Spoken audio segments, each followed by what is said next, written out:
Today, we're delighted to welcome Stephen Kenwright to the Digital PR podcast. He is currently Director of Strategy and Digital Marketing at brand and creative agency Ride Shotgun. However, you'll likely know him as the now exited co-founder of Rise at 7. With his new role at a brand agency, we wanted to chat to him about the importance of brand building in digital PR. If 2024's buzzword in digital PR was relevancy, do we think 2025's is going to be brand? Let's talk to the man himself to find out. Hi, Stephen. Hi.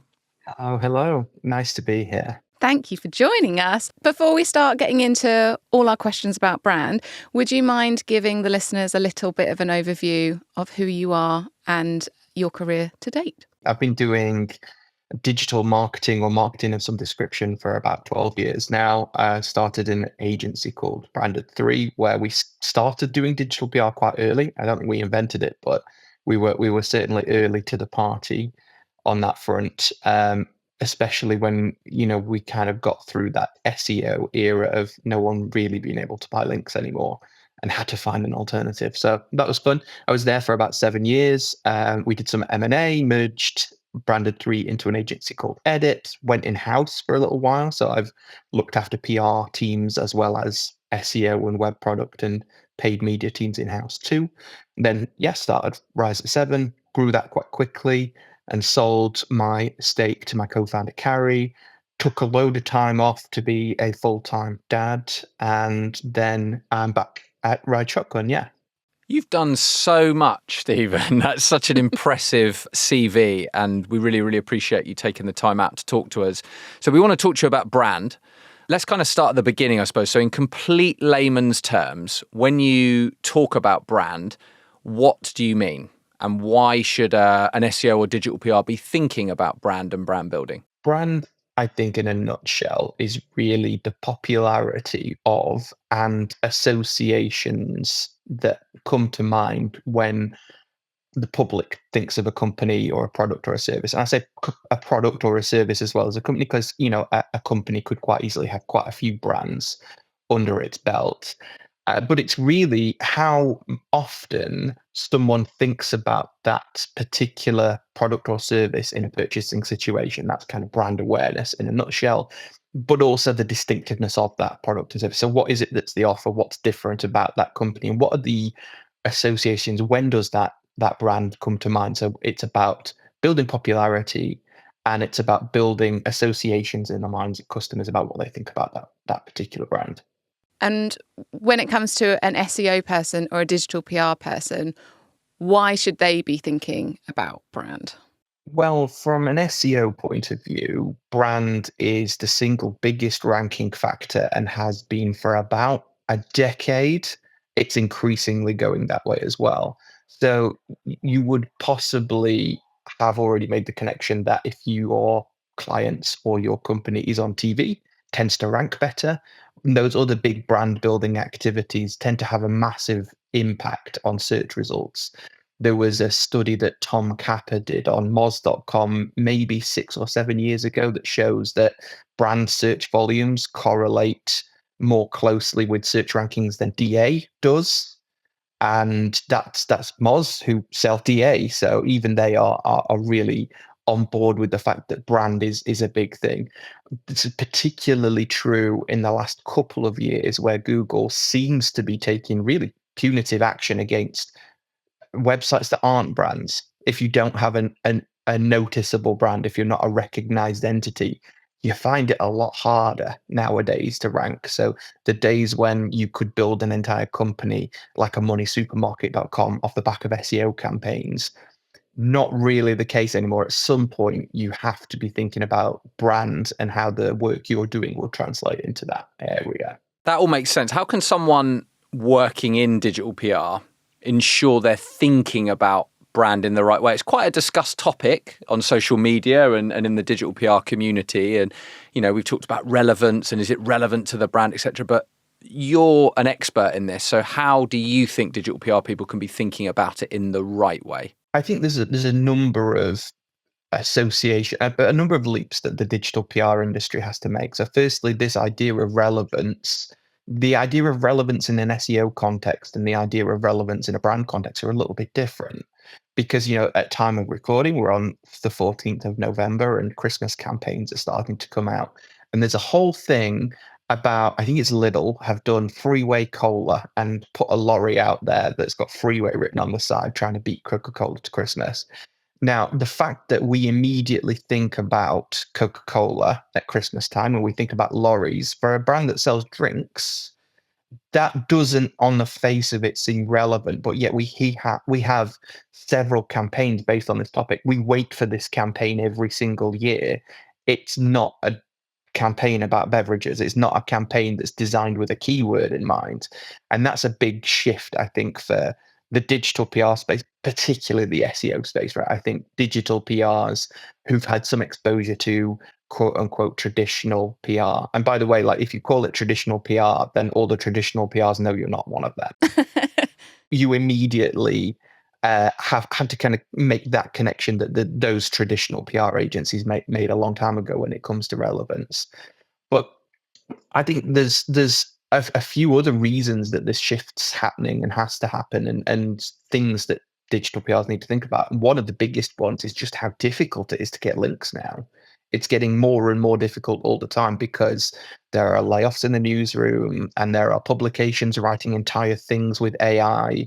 And it's just a lot more difficult with affiliate programs and no follows and all these kind of things to if you're basing what you're doing on link targets, it's harder now than it was 6 months ago. It's much harder now than it was 3 years ago, and that trend just looks like it's going to continue. So it feels very much like link target based digital PR is quite unsustainable. And so we have to find something else, right? We know that what we do provides results for the companies we work for. So we have to find a better way of measuring that, one that's more sustainable and one that ideally goes a little bit further up the food chain than links, something that we can talk to a CMO about and they'll understand what we're talking about. Yeah, as someone who's just come back from maternity leave, so I've been out of the game for about 11 months. I've started pitching again in the last couple of weeks, and it does feel really different. As you just described it, there are less people to be able to outreach to, and the types of links you're getting back are different. In what I would have considered a small space of time, the change has felt quite palpable to me. So it does seem like, as you kind of mentioned at the beginning, that change from going from buying links that didn't work for reasons multiple. It's the kind of new challenge, and it's like, what is going to be the digital PR at the end of it? And as you're kind of saying, and I think me and Steve would agree, the whole idea around actually just creating great brands and great campaigns that people talk about, share, and build a kind of affinity to that brand is probably the way to go. Mm-hmm. In your kind of background as SEO and obviously digital PR as well, there's lots of tools that everyone uses all the time. Are you finding you're using any different kind of tools at the moment now you've got a bit more of a brand hat on? Is there anything that digital PRs should be looking into and having a bit of a research about in terms of, tools? I think like the first thing to say is if you are from a digital PR background and you're using the tools, like don't abandon the tools, because a lot of these insights that you can get from an Ahrefs are things that are completely alien to a lot of brand agencies. Being able to see the residual impact of a campaign in the form of links that were pointing at the domain like 2 years ago, 3 years ago, and what campaigns have happened for competitors previously and what worked and what didn't. Like a lot of brand agencies just don't really have that information. So it's actually really useful to be able to take those SEO tools like visibility indexes like Systrix and say, this is kind of what's happening. And SEO visibility is a really interesting one as well, because it's kind of like, if brand is what people say about you when you're not in the room, then SEO is what people find of you when paid isn't on. And it's kind of the same sort of thing. So I would say like a lot of those tools are still really useful. I find myself using Systrix all the time. But in terms of brand tools, like the most important tool generally is some form of brand tracker. And, it can be quite expensive. There are different ways of doing it. Sometimes a brand takes a snapshot every 6 months, and this is what it was like now, and let's see what it's like in 6 months. Sometimes you're using a tool like YouGov or GWI or one of the Kantar tools or something like that. And what a brand tracker really is, it's a survey. So this should feel totally comfortable for the PR industry generally, but it's it's prompting questions of, have you heard of this company? Have you heard of this brand? And really, how do you feel about them? And the output of this tool or any kind of brand tracker is that you're able to map a funnel and say, um, how many people are aware of us when we don't ask them? How many people are aware of us when we do ask them? How many people would consider buying something from us? If they consider buying from us, how many people would come to us first? How many people actually have bought from us? How many people have bought over and over again? And the idea of a funnel is not alien to the SEO industry at all. I think the big shift and the opportunity that comes from some of these tools is you have your own funnel. Your funnel is not like the funnel that another brand has. And that generic look of something that's very smooth sides all the way down, that's not how it really is in reality, which is a huge opportunity to set a proper strategy. Because you can say lots of people are aware of us, but no one would buy from us. And therefore, we know that the job that our digital PR has to do is convince people to buy from us, not to try and make more people aware of us. So it's really helpful for setting a long-term strategy. And then some of those tools also have a lot of audience insight as well. Like GWI is one that we use quite a bit. And it's just being able to say the audience for this brand is these kind of people, and put that into a tool and it says this is what they're like, this is where they read, this is what they do, and it just spits out an awful lot of information that's just really handy from a PR point of view as well. Do you find that you can sort of surprise people at the brands you've worked with, or like have as clients, like with the level of data and insights you're able to give them, or is that kind of an expected thing? Because I'm often amazed, like when I share results or things from some of the tools you mentioned, like Ahrefs, like YouGov, etc. They're like, wow, this is incredible. This will really help thinking across lots of our other disciplines, not just digital PR or digital marketing. Is that bearing out for you as well? Yes, absolutely. I was in a workshop this last week where we were talking about brand and how we need to set brand foundation moving forwards for quite a big company. And I was able to just pull up Systrix, stick the brand name into the tool and say, this is kind of what's going on. And they're like, we've never seen this before. Mm. Like with big agencies that are paid a lot of money, it's like we've not seen this data in this form. I'm like, literally, I've just typed your name into this thing. And so, I think we've got to recognize how siloed a lot of our client organizations are. When you're talking to brand teams or quote unquote traditional marketers or comms teams, they probably haven't seen an awful lot of the information that you can get out of Ahrefs or Systrix or other tools are available, of course. Whereas, the SEO teams are probably not aware of things like brand trackers. So there's a huge amount of value to be gained by just taking what some of the other teams in organizations are doing and taking it across the barriers, helping them, the client, to take it across the barriers and educate them on what is actually just bread and butter to some of the other teams, for sure. Yeah. For me, that's like one of the most exciting bits of my job still, is being able to like educate and inform and look clever. Look clever, look like a wizard. Yeah, as you say. So that's exactly it. I was trying to think of a better way of saying it, but ultimately I like looking clever. We kind of touched on it there, but we mentioned in the intro, you've recently taken on a new position at Ride Shotgun, a brand and creative agency.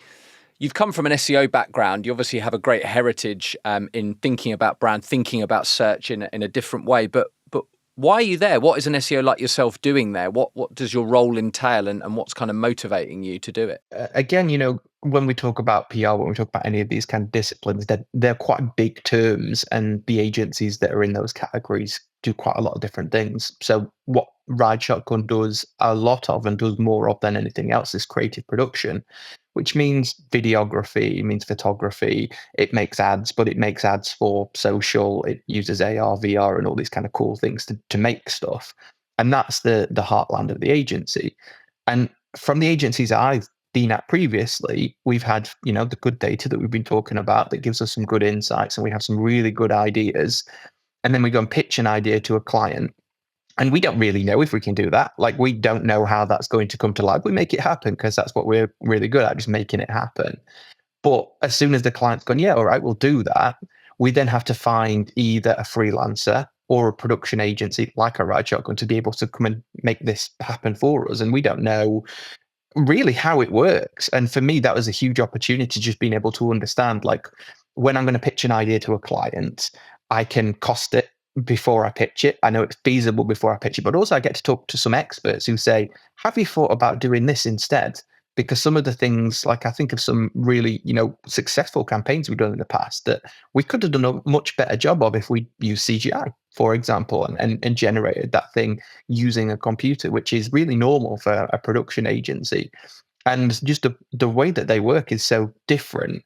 It's almost like that opportunity you get when you switch from agency side to brand side, and you see, oh, this all makes sense now. Now I understand why they couldn't do this thing, or why they were never going to sign that off, etc.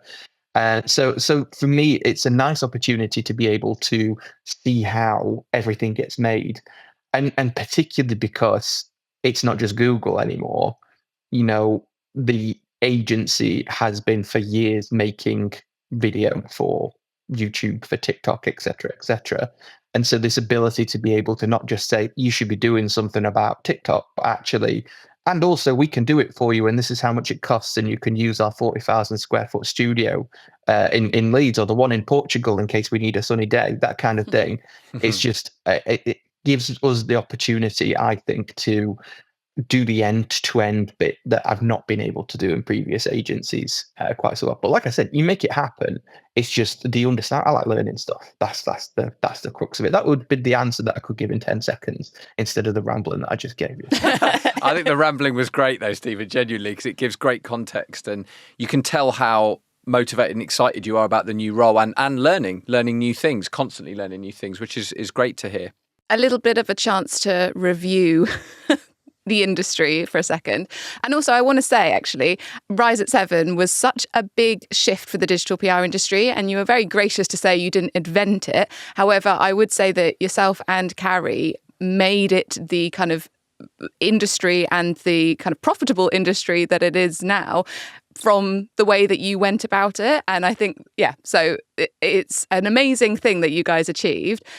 However, let's just chat broadly about digital PR. What would be your review of the digital PR industry in terms of how we use or think about brand, or maybe we're not at all, and that's a big mistrick? The big challenge that the industry is kind of just starting to wrestle with now, but that's been coming for a little while, is just the way that it trains digital PRs.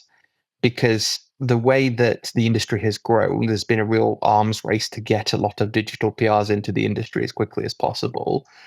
And agencies generally, I think, find that they are able to get a digital PR person to do some outreach and get some links within a few weeks of starting their first job. And that's kind of your first job. Like you do that for quite a while. You do a lot of outreach. You get very good at outreach. Sometimes you're involved in ideation, but you get promoted and you have to talk to clients, and you haven't really done that before. And you've got this very narrow view of what PR is, because you only really know the link building thing because that's the training that you've gone through. And I see that quite a lot where we're talking to comms practitioners who don't really have a full picture of what's going on in the brand's performance, generally speaking.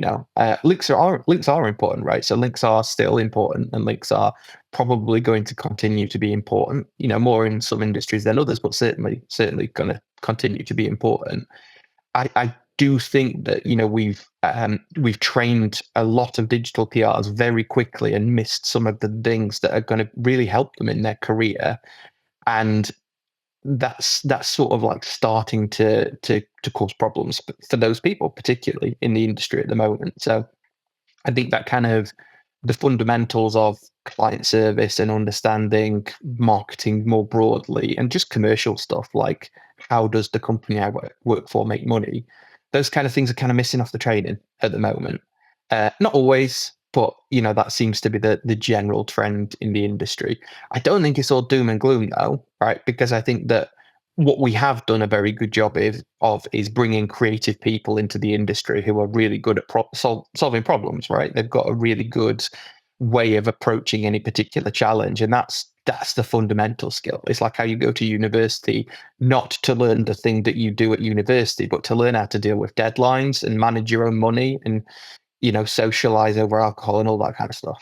Yeah, there's a very good point around the fact that we've now a few years into the digital PR boom. And whereas previously, like myself and Steve, we came into it from PR roles and then kind of adjusted to the kind of link requirements and the digital focus thing. Whereas, for the last, 4 years, it's been people having that as their first job and that's all they know.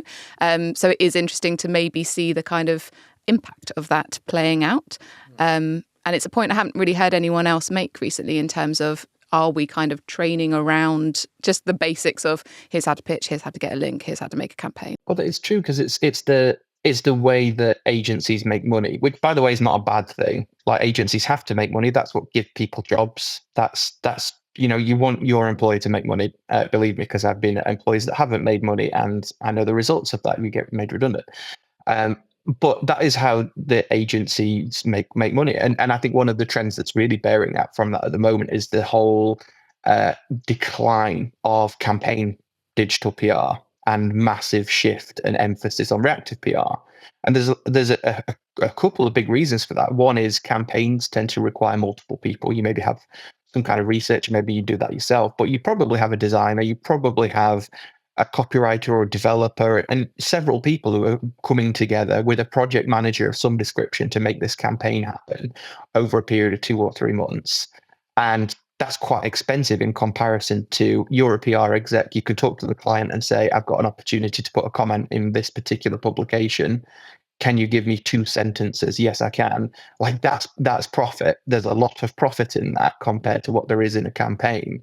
But again, all of these things, as they become trends, industry trends, you see huge articles with 10 brand comments in them, and they're all saying something pretty similar. And that's not going to build your brand if you're saying the same thing as Tesco Bank, as Lloyds Bank are saying, and that other bank over there and that bank over there. So we're missing out on some of the good stuff when it comes to campaigns, I think, and the kind of decline of campaigns. So I think that's, again, it comes down to the way that the agencies make money and therefore are kind of funneling staff and campaigns. And the PRs themselves have done the same thing, because it's actually, I think most digital PRs will have noticed that you get the same kind of results from reactive as you do from campaign PR, if links are the thing that you're most bothered about. Yeah, that's so true. And I agree, it's a real shame in so many ways, because I think the most interesting brands, the brands almost coming back to how you measure brand, the brands that I remember and that stick in my mind that I'm more likely to buy from are the brands that are really sure about who they are, their tone of voice, they take a risk, they do something interesting rather than just, I don't know, building links for a bit more revenue, which is, as you say, there's nothing wrong with it. It's completely understandable. We touched on training though, and I actually made a few mental notes in my head about things we could do better in terms of training new staff. So thanks for the tips on that one. But I want to come back to you, because we saw on LinkedIn that you recently completed the Mark Ritson mini MBA in marketing. Did that change any of your thinking for you? I mean, how was that broadly? But yeah, like, you're obviously keen to always learn. How was that?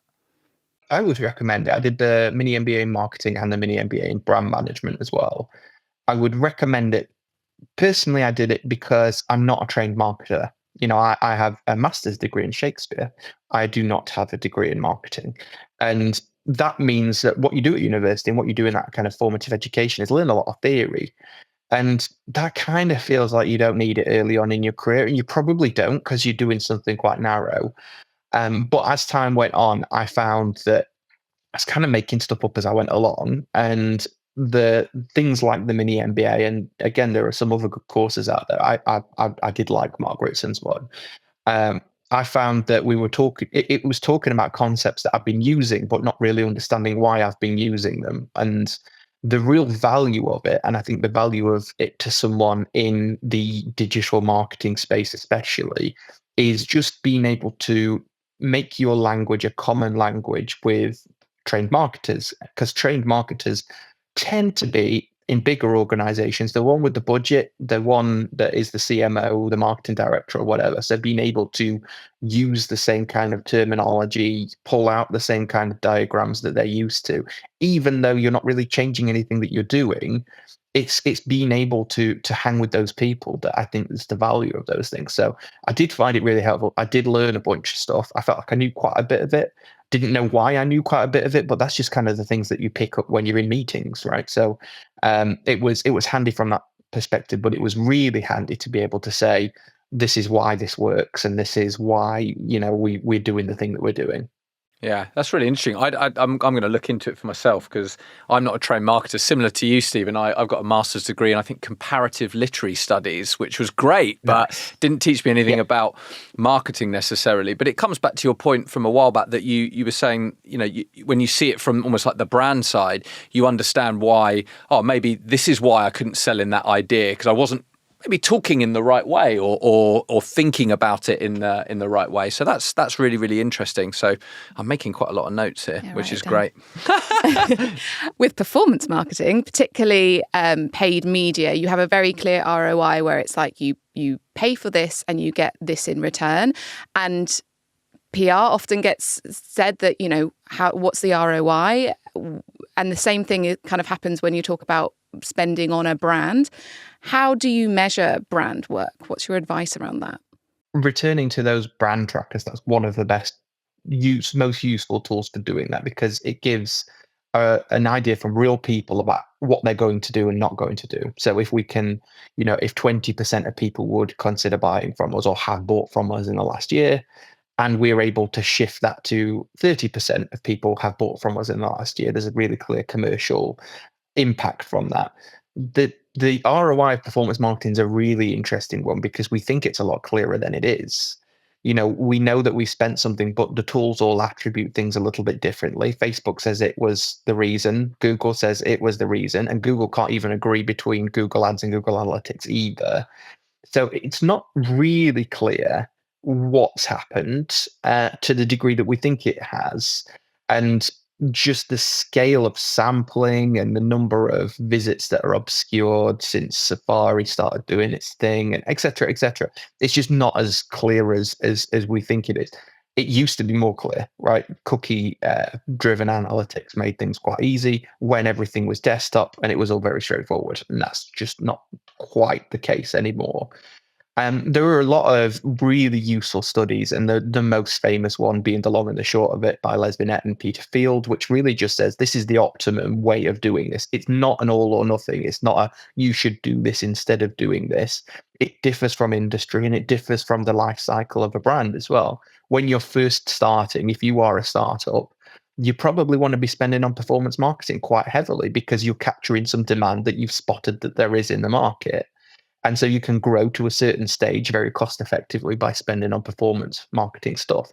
When you are a market leader, that's very difficult. Your clicks are getting more and more expensive all the time. And the only way to make them cheaper really is to increase brand search to get more people to actually want to find you.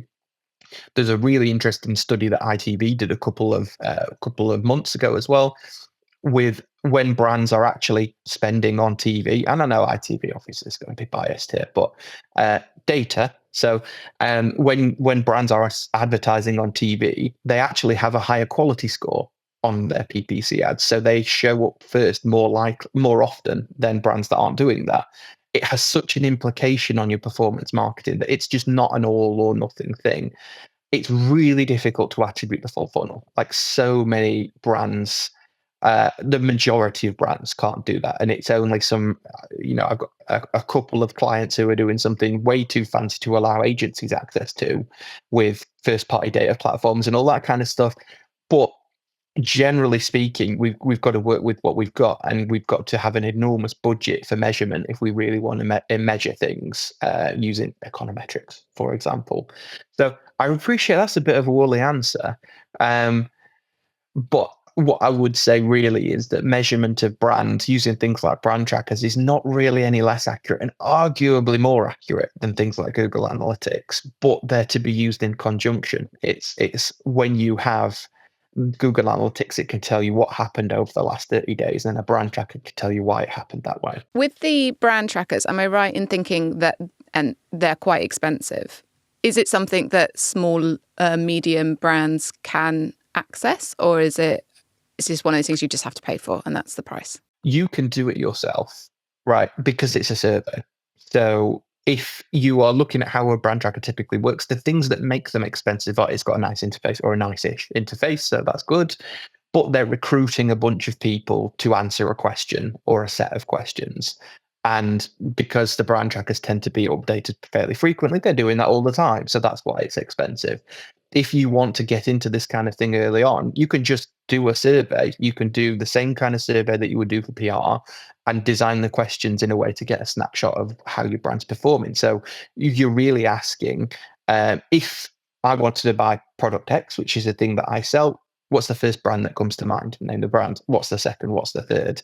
Then you're starting to ask questions. Have you heard of this brand? And you can start to get an ordering of those companies and which ones are going to be the right kind of answer. So it's all totally doable yourself. And you only need to do it every quarter, every 6 months, depends on what your other activity looks like, at which point it becomes much more affordable. Because, if you're a digital PR, you're probably doing some surveys anyway. That just kind of becomes part and parcel of how you work. So the things that you're paying for from a brand tracker really are, they've got a panel who are always answering these questions. You can get the results really quickly, and it updates really frequently, so you can get a picture over time. Whereas if you're doing it yourself, you have to put in a bunch of work to design some questions, and you need to do it and then do it again and then do it again. But every 6 months is probably fine.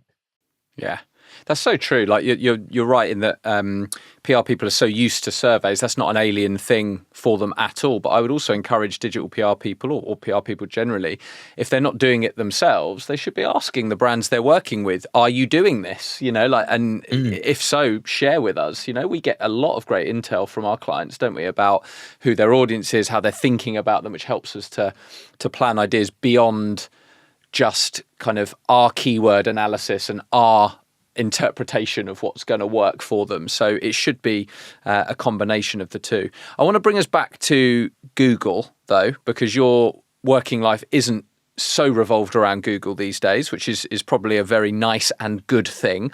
But what are your current thoughts on Google? You're an expert in the field. There's been AI overviews, big shifts in the rankings with notable updates, ChatGPT, TikTok becoming the new search engine.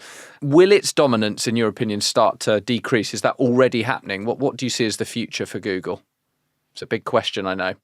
It's been happening for years, and it really just depends on how you're measuring it, because TikTok is the search engine if social is your thing.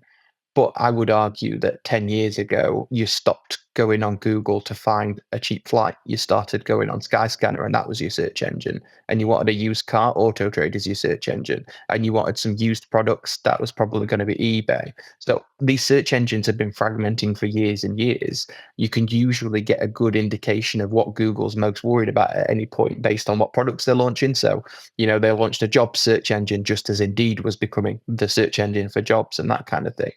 So TikTok is certainly very large, and that's one of the reasons it's getting the attention that it's getting. ChatGPT, or the search functions thereof, are well up the peak of inflated expectations in Gartner's hype cycle at the moment. So, that's why they're getting a lot of attention. But these things, I'm not going to say they come and go. I don't think they do. I think there are little bits being bitten off Google all the time. But when you look at search engines and just a raw, how many people have gone on the desktop app and typed in a thing, and you're just comparing what you classically look as a search engine, Google, Bing, DuckDuckGo, etc., then Google's going to continue to look very, very big. And it's also true that Google search volumes, I think, are increasing. So it's not a case of like there are fewer searches going through Google at any given time. It's just becoming more complex. What often happens, I think, and this is maybe a little bit of personal experience that I'm bringing in here, you go on Google first and you go, well, that was crap, and I'm going to go on this other search engine to find something better. there was a whole trend going around Hacker News a few years ago about how if you wanted to find something on Google these days, you had to do a site:/reddit.com search to make anything good. And then, Google solved that problem because now the only results it shows are Reddit anyway. So, but that's been the case for a while. Like it's not going away by any stretch, but it's absolutely true that if you are, I don't know, a property website, if you're an estate agent, you should be advertising on Rightmove, the search engine for properties, etc., etc. It's been that way for like a decade now. Yeah, that's a nice analogy as well. Like Google's the behemoth. There's lots of players that will come up and take a little, almost like a massive blue whale or something, and loads of fish or sharks come up and take a bite. I've probably over-egged that. That's my summary of what we've just discussed. But thank you for your thoughts on that, because I would agree with them. I think, Lou, we're ready for our final question, which we're now giving a choice for, which is exciting, an exciting development. We're asking everyone either, do you have a really interesting digital PR campaign that you would like to share that you've really enjoyed recently? Or who is the brand that you would love to work with the most and why? The brand I'd love to work with the most, one of the wonderful things about where I work right now, and one of the things that we did a lot at Rise at 7, every time someone new started, we asked them their 5 dream brands that they'd like to work with. We created a league table of everyone's dream brands. And then whenever we won something off the league table, we made a big deal about it. One of my dream brands was Diageo. And I've always wanted to work with Diageo for many, many years. And now I'm doing some work with Diageo. I'm very excited about that. We're doing some really cool shoots around the Scottish distilleries in the Highlands, and that is a lot of fun. So that's always been my dream brand. I think it's a really, really interesting thing when you work in PR. I don't know if you feel the same, so I'm going to throw a question back at you if you don't mind. I always used to work with City Index for years and years, which is a spread betting forex trading company. And I always looked at IG and thought, oh, they're really cool, aren't they? That's a really nice brand. And they've got this Twitter account, rest in peace, Twitter, that was like the stocks prices going up and down in a kind of a live updating way. I'd follow that. And so I'm curious, over the years, you worked with some companies where you've just seen a competitor and you go, oh, they're really cool. I'd love to work with them. I've worked with like a lot of brands that I felt like I really wanted to work with, and then the reality wasn't quite what I expected. So, that's quite common. For me, my favourite brands, and I'm not sure I could name just one off the top of my head, but my favorite brands are the kind of really ambitious, I guess you call them challenger brands, that are like making their way up, and they're really excited about the future. They're not like a huge kind of corporate that are already established. They're like young, hungry. So like, I don't like. I bought one of my presents that I bought for my wife was a piece of Passenger clothing, and she absolutely loves it. And I went to Blue Earth Summit recently and met someone from Passenger Clothing, and she was absolutely lovely. And I just thought that'd be such a nice brand to work on. They do great products. They have a lot of meaning behind their brand, and I think it'd be a lot of fun to work on. So that's one that pops into my head. But there's probably a whole list. We're gonna make sure that Lou answers this question. I'm not going to answer the question, but what popped into my head was like being on clients that you love the product of. I've always been disappointed by the lack of freebies. I really thought I'd get more freebies. Yeah. That's been a real bubble that's burst while working in agency side. Maybe in-house is different, but the lack of freebies, the lack of discount codes, it's real sad. Yeah, I think it is different in-house. It is different in-house. But I think that's true. I do think that if you get the opportunity to work on a brand that really sort of takes that brand identity through everything that it does, it makes such a difference. And I'll draw the example of, I remember pitching for Topshop and going to Oxford Street and going into the Arcadia office, and it was like being in a shoe cupboard. It looked like the 1970s Marks and Spencers. Oh my God, it was so grim, in my opinion. Maybe you loved it. No, there were rats and mice in that building. It was not the glamorous fashion life that I thought I was meant to be leading. But then I remember going to Misguided and thinking, wow, this is the building that Misguided should be in. It makes complete sense. And I think like the brand, just to kind of bring it around a little bit, that's that's something that the employees have to experience as well, right? It's not just what the customers say about you when you're not there. You've got to walk into a building, and it should just make sense. It should feel like that company. I think that's part of brand as well. Yeah, that's true. That's so true. Again, haven't really thought of it in that way, but often at the PropellerNet offices, we get people walking and going, "Oh, this is such a nice space," and it feels very us. We've made it very us, and it'd be weird if everything was all like brushed steel and like super modern. We could talk for hours on this, but you have already been very generous with your time, Stephen. So we're going to say goodbye and thank you. If people want to get in touch with you, we know you're quite active on social, but like if they wanted to talk to you about working with Ride Shotgun, getting some information, advice from you if they're making their way in the industry, what's the best way to do so? Definitely LinkedIn. LinkedIn is pretty much the only social I do nowadays. Or you can find us at rideshotgun.global. Lovely. Thank you so much, Stephen. An absolute pleasure to talk to you about all things brand. It's been hugely enjoyable. So thank you very much. Thank you both. Absolute pleasure.